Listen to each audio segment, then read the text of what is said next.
fashion. And what's interesting about gays and homosexual movement is that in the Bible, even without taking the gay issue into fact, we are to be humble.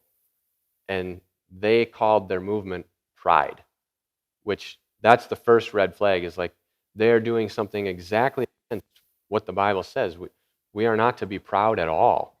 And it's even uh, a lot of people say, oh, pride comes before a fall, but it's a haughty spirit and destruction. And so this pride is really before destruction. It's more than a fall. And so eventually they will fall and be destroyed. Now, whether that's uh, when they all go to hell because they refuse to repent, or whether that's sometime here on earth in our time, we don't know.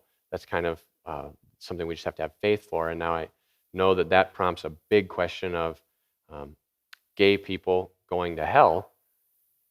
Well, if being gay is a sin, then it's a sin just like lying or cheating or stealing.